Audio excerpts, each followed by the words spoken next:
Assalamu alaikum wa rahmatullahi wa barakatuh. Brother and sister, welcome back to Islamic Notes channel. Today we will discuss something that has caught the world's attention, a fact that may not be widely known, but is being widely discussed, especially among Muslims.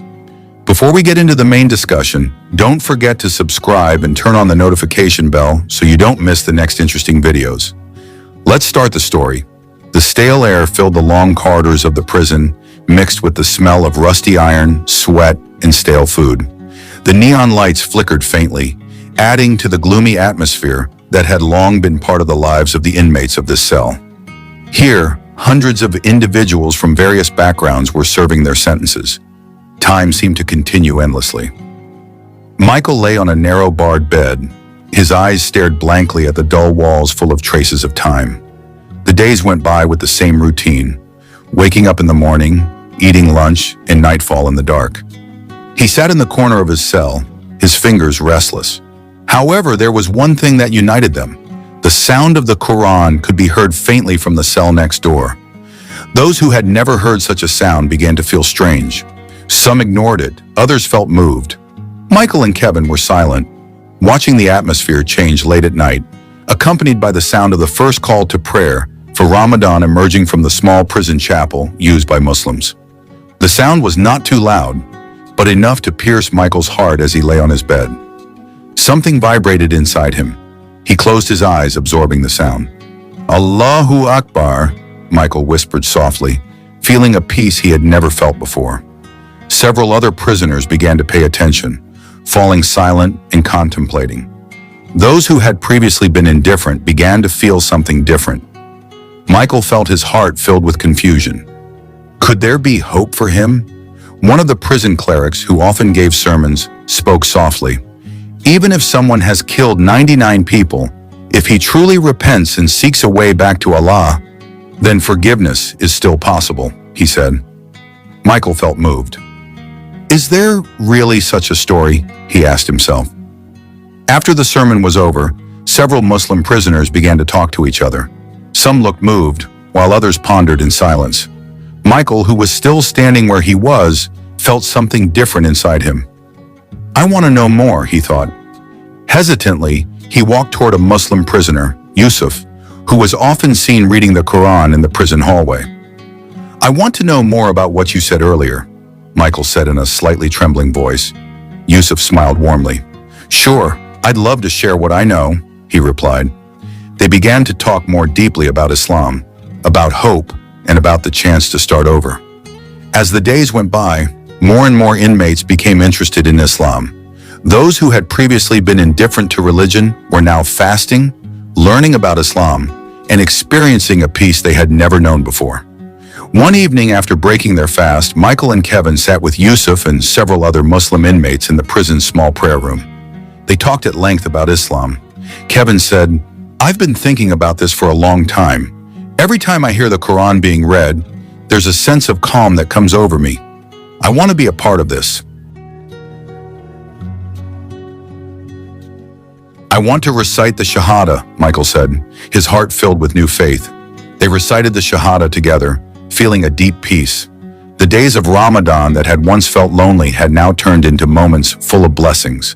They learned about the meaning of patience, surrender, and always being grateful for what they had. One day, several previously skeptical inmates began to approach them. One of them was Jack, a tough man who was known to be influential in prison. After finishing his prayers, Jack approached Michael with a different gaze, softer and without mockery. I see a change in you, Jack said. You have found something bigger than just this prison. Michael and Kevin smiled. They knew that their spiritual journey had led them on the right path. They no longer felt imprisoned, even though their bodies were still behind bars. When Eid arrived, the atmosphere in prison was different from previous years. Even though they were locked up, they felt free. They had found peace and togetherness in their religion, and they vowed to maintain the trail of change they had begun. They knew that, even though the outside world was full of challenges, they would never be alone again. The days passed by full of learning and togetherness. Although prison still held tension and hardship, for Michael and Kevin, this Ramadan was a turning point in their lives. Every congregational prayer, Every reading of the Quran and every sermon they heard strengthened their determination to stay on the path they had chosen. They grew closer to Yusuf and the other Muslim prisoners. They shared stories, life experiences, and what they had learned about Islam. Many of them felt that their lives had changed. From being outcasts who felt hopeless, they now found a new light in their faith. One morning after the Subuh prayer, Michael sat in a corner of the prayer room, pensive. He looked around, feeling a deep silence. His heart was filled with gratitude. "I never imagined I could be here, in a place like this, feeling true peace," he thought. Kevin, sitting next to him, felt the same way. "Sometimes I'm still afraid that if we go back to the outside world, we'll fall again. The outside world doesn't care about us, Michael. But here, I feel like I have something bigger than anything." "I feel like there's hope," Kevin said, his voice full of sincerity. Michael turned and smiled, though it was a little forced. "I feel the same way, Kevin. The outside world is full of temptations, but we can choose how we face them. With faith in our hearts, we can face anything." Day by day, they became stronger in their faith. They knew that the trials of life would not stop, but they now had the strength they received from Allah and their fellow Muslims. In that togetherness, they felt stronger and less isolated. One day, as they were sitting together in the prayer room after prayers, Yusuf spoke with great enthusiasm. "My brother, our journey does not stop here. We may still be locked up in iron bars, but we are free in our hearts. Allah does not look at our appearance or our circumstances.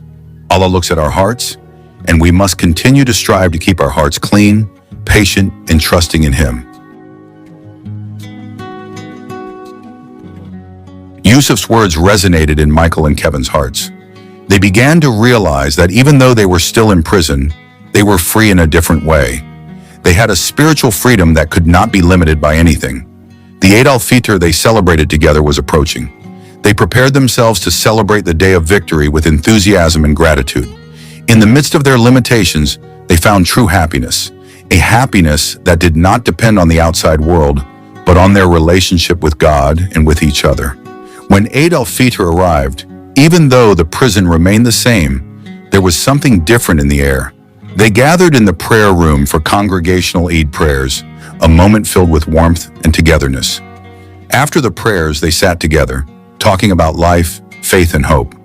Michael felt for the first time in his life that he was truly free. "This is a day of victory, not just for us, but also for our hearts," Yusuf said with conviction. "Today is proof that nothing is impossible. We can change, and God always gives us the chance to start over." Michael looked at Kevin and a small smile spread across his face. "We've come this far, Kevin. Nothing can stop us now." Kevin nodded, his eyes filled with gratitude. "Yes, we're not alone. We have Allah, and we have our brothers here." They knew that life out there would be challenging, but they were ready to face it with new confidence. With faith embedded in their hearts, they felt stronger to face whatever came their way. They had found the right path, and they were determined to keep walking on it, no matter what. That night, after they had performed the Tarawih prayer together, Michael and Kevin sat outside the prayer room, contemplating under the starry sky. They knew that their journey was not over. There were still many trials to face, many obstacles to overcome. But one thing was for sure, they would never go back to the old path. They had found the light, and it would continue to guide them in this prison and beyond. With Ramadan and prison over, their lives would never be the same again. Michael and Kevin, once just two men trapped in despair, have now found true hope and peace. They know that even though the outside world is full of challenges, they have a new strength that comes from their faith in Allah. In the days that follow, they continue to walk together, steadfast in their faith, ready to face whatever comes. They have vowed not only to uphold the footprints they left in prison, but also to continue on the right path, with the hope and peace they have found in the blessed month of Ramadan. Several months passed after Ramadan, and although the days in prison went back to normal, the changes that had occurred in Michael and Kevin could not be ignored. They began to look calmer, more patient, and more fulfilled. Every time they walked through the prison corridors, they no longer felt trapped in the darkness they had once felt. Now they felt like there was a light shining on their path, even behind bars. The two of them often talked together, discussing the lessons they had learned from the Quran, from the sermons, and from every experience they had gone through. They talked about the outside world, about what would happen when they were finally free, and how they would face it. Although there were still fears and doubts, they felt more prepared than ever. One bright afternoon, as they were walking in the prison yard, Jack approached them. Jack, who had previously been known as a tough person who did not believe in change, now looked different. His face was softer and his steps were more steady. Without further ado, Jack spoke. "I want to talk to you," he said in a voice that was calmer than usual. Michael and Kevin looked at each other for a moment before Michael nodded. "Sure, Jack. How can we help you?" Jack took a deep breath, seemingly confused by his own feelings. I feel like something has changed in my life. I know I've done a lot of wrong things. I've heard you guys talk about Islam, about change, and I want to know more," Jack said, his gaze now full of searching. Michael smiled, his heart warm. "Jack, we've all been there. Change is possible, and we can all start here, from a sincere heart." Kevin added, "Islam teaches us to always hope. It's never too late to come back. We can start again anytime, as long as we have good intentions." Jack seemed to think for a moment, then said in a low voice, "I want to recite the Shahada." It was an unforgettable moment for Michael, Kevin, and Jack. They stood together in the prison yard, reciting the same sentence of the Shahada. The atmosphere was filled with emotion. They knew that Jack's decision to take a new path was an act of courage. They all began to realize that change was not just for them, but for anyone who opened their hearts. The days that followed became more meaningful. Though they were still confined, they felt no longer imprisoned by their past. They felt freer, more alive, because they had found a higher purpose. Their lives were now filled with hope, peace, and gratitude. One day, as Michael and Kevin sat in the prayer room after prayers, Michael spoke with conviction. "When we get out of here, we're not just taking ourselves with us. We're going to bring change. We're going to be better people, not just for ourselves, but for the people around us." Kevin nodded in agreement. "Yes, we can face the outside world in a new way. We have Allah, and we have a stronger faith. The world may still be tough, but we're ready."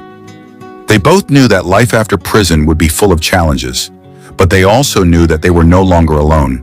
They had their fellow Muslims, and they had Allah as their guide. With that determination and conviction, they looked to the future with greater hope. A year into their new lives, Michael and Kevin finally received news that they would soon be released. The freedom came with mixed feelings. On one hand, they yearned for true freedom, but on the other hand, they were also anxious about the outside world full of temptations. But they knew they were prepared to face it all with stronger hearts and deeper faith. On the day of their release, as the prison doors opened and they stepped outside for the first time in years, Michael and Kevin paused. They looked at each other, then smiled. "We've been through a lot, Kevin," Michael said, his voice filled with emotion. Kevin nodded. "We're going to keep going, Michael. We have hope, we have faith." With steady steps, they walked out of prison, ready to face the new world, with hearts full of peace and determination to continue living the right way. They knew that life was not about how many mistakes they had made, but about how much change they could make in themselves and for others. They vowed to continue on the path they had chosen, with hearts full of gratitude and with undying hope. After leaving prison, Michael and Kevin felt an indescribable sense of tension. The freedom they had dreamed of was finally within reach, but they knew that this was the beginning of a new journey. The outside world, which had once seemed so full of possibilities, now looked different, more challenging, harsher, but also full of opportunities. Their first day outside was filled with confusion and anxiety. Gone were the routines they had been accustomed to for years. No more creaking iron doors, no more heavy steps from the guards to stop them every step of the way. Out there, they were free to choose their own path, but with this freedom came great responsibility. Michael stepped out of prison, breathing free air for the first time in years. He felt the wind on his skin, and it felt like something new, something very precious. But beneath that freedom, There was a sense of worry. What would happen next? Would they make the same mistakes again? The outside world could be very harsh. Kevin, standing beside him, looked around with questioning eyes. "Michael, this feels, strange," he said in a low voice. "We're free, but the world feels like a different place than we knew it." Michael nodded, feeling the same way. "I know, Kevin. We used to think freedom would make things easier, but now we know it also means we have to make the right choices. But we have something bigger now. We have faith." After a few days, the two of them decided to find jobs and build a new life. They knew it wouldn't be easy, but they didn't want to go back to their old lives. They were determined to show that change was possible, and they wanted to be an example to others who were still trapped in despair. Their first job was at a small shop owned by a very kind Muslim. The owner, Mr. Ali, was a man who had lived in the town for a long time. He listened to their story attentively and gave them a chance to work there. "Everyone deserves a second chance," Mr. Ali said with a friendly smile. Even though the job was simple, Michael and Kevin felt very grateful. Every morning they came early and went to work with enthusiasm. They knew that this was their first step toward a better life. They learned to take control of their lives, to not let the past control them. Despite the challenges that came and went, they knew they would never go back to the wrong path. In their free time, they often went to the mosque, meeting with their Muslim friends, including Yusuf, who always gave them advice and encouragement. "Remember, my brothers, that this life is a test. Every step we take is part of that test, and we must face this test with patience and trust," Yusuf said, always reminding them to stay steadfast in the principles they learned in prison. One day, as Michael and Kevin sat together in the park after prayers, they talked about the future. "Michael, I want to build something bigger than just this job. I want to share with people who have been in the same place as us. I want them to know that change is possible," Kevin said with a burning passion. Michael smiled. "I agree, Kevin.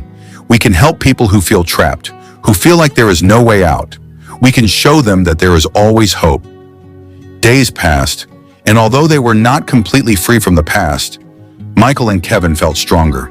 They were no longer afraid to face the outside world because they knew that they had God by their side. Every day they prayed for strength and guidance, and God always showed them the way. One day, while they were working in the shop, a man came up to them. The man looked familiar, like someone they had met before. Michael frowned, trying to remember. The man smiled. "You don't recognize me, do you?" "I'm Jack," he said, his voice full of warmth. Michael and Kevin were shocked. "Jack? What happened to you?" Kevin asked, still in disbelief. Jack chuckled. "I've changed, guys. I found a new path, and now I work here. I want to thank you, because without you, I probably wouldn't have gotten here." Michael and Kevin smiled broadly. "Thank God, Jack. We can all change, as long as we have good intentions and the effort to improve ourselves."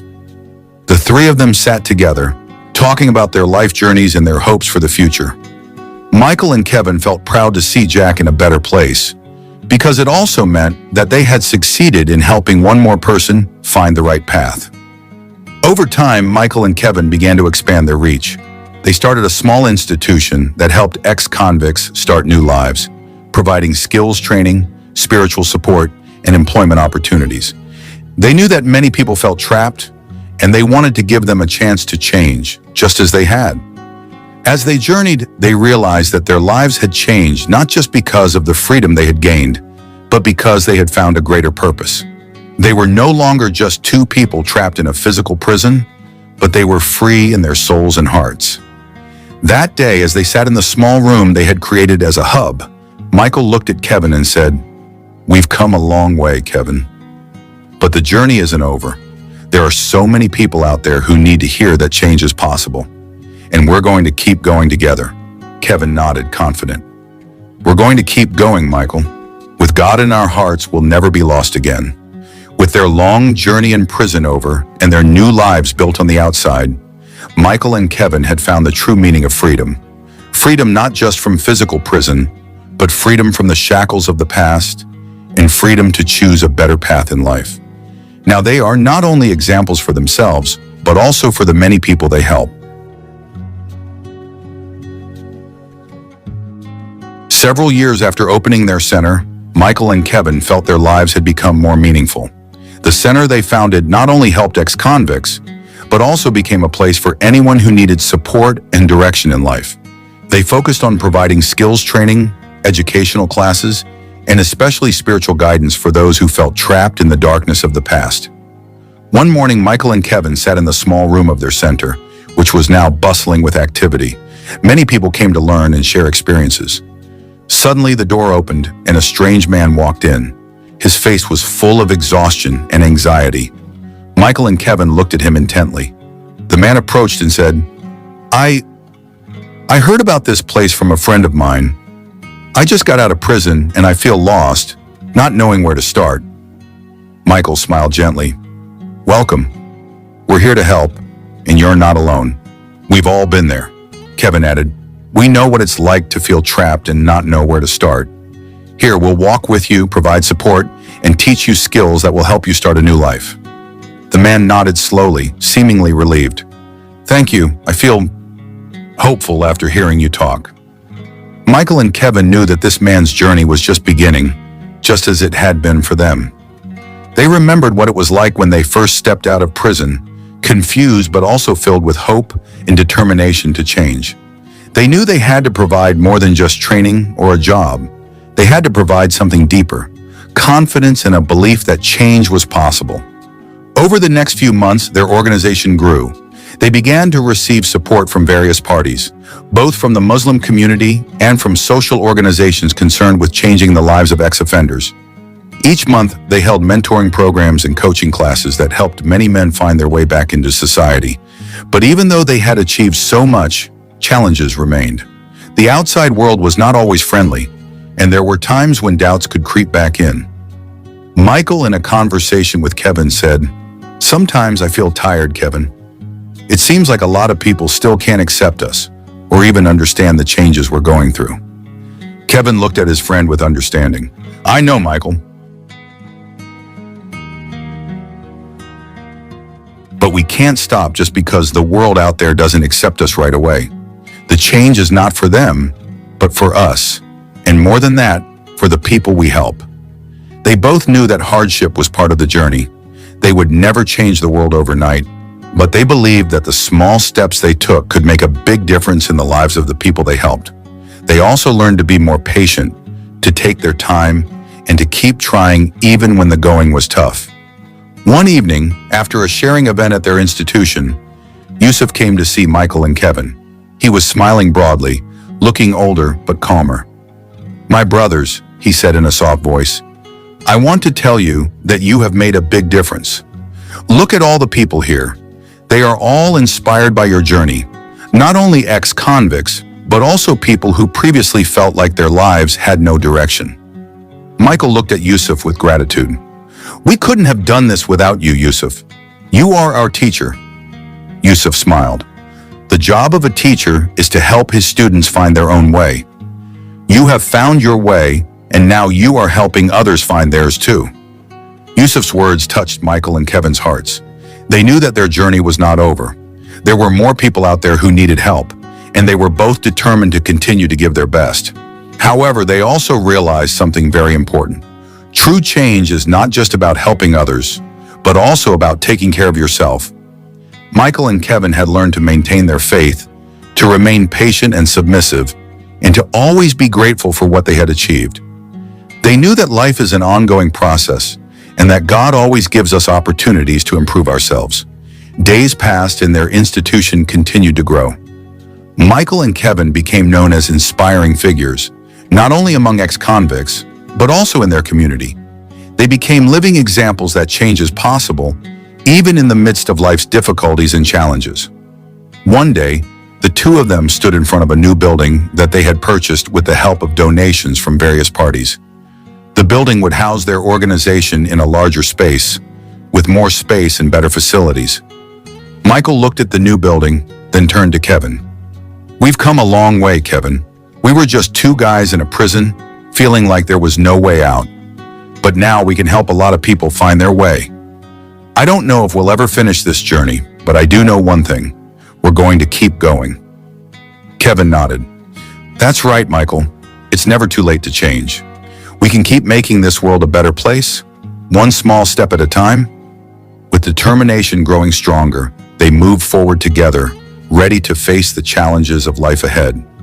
They knew that the journey would be fraught with obstacles, but with faith and belief, nothing was impossible. They had found a greater purpose in life, to help others find hope and a path to change, just as they had.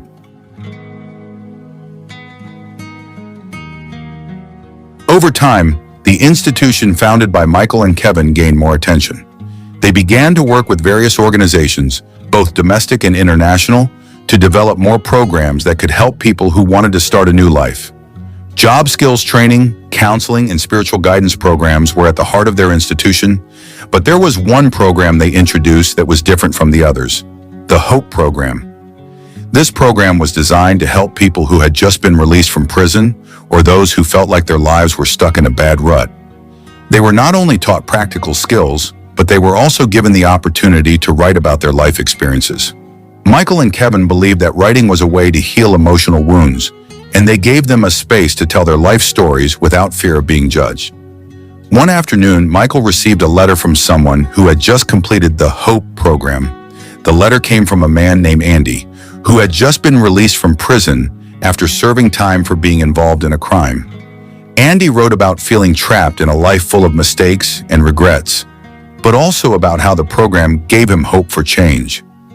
"I used to think there was no way out, but after joining the Hope Program and starting to write about my life, I could see the world in a different way.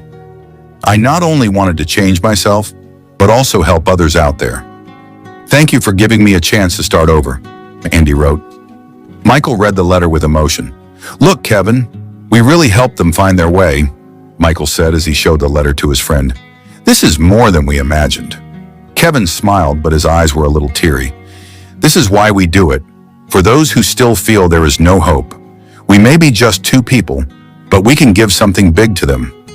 They both understood that this program was one way they could give more meaning to their lives. They had come a long way, from prison to freedom, and now they were actively playing a role in giving others the opportunity to feel the same freedom. Freedom from guilt, from regret, and from a dark past. As time went by, they began to see extraordinary changes in the people they had helped.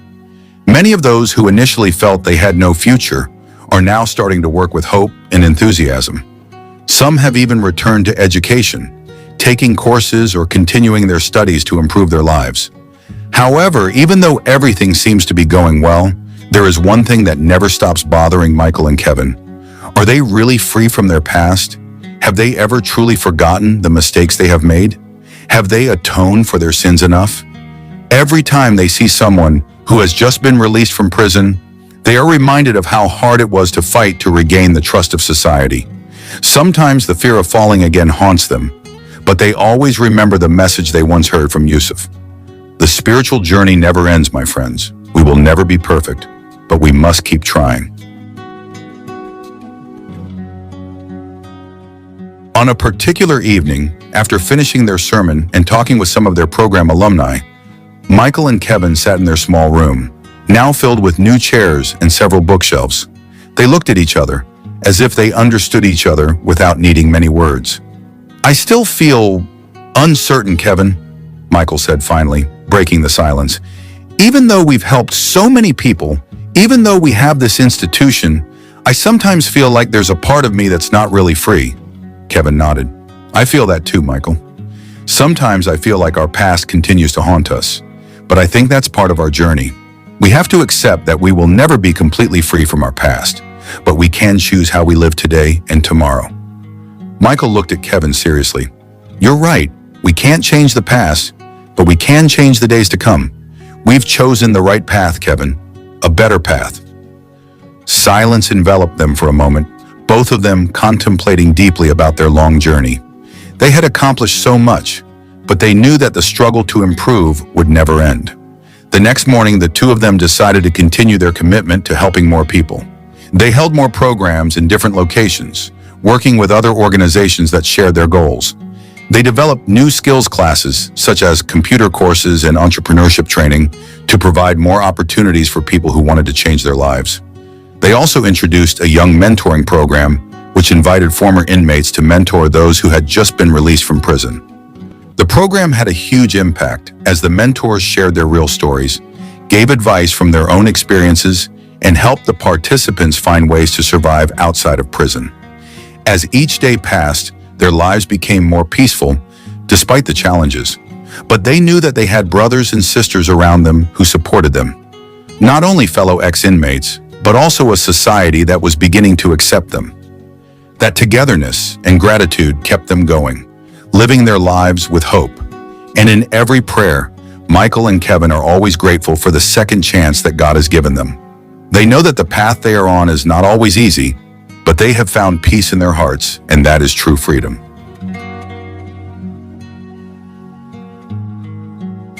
Wassalamu alaikum wa rahmatullahi wa barakatuh.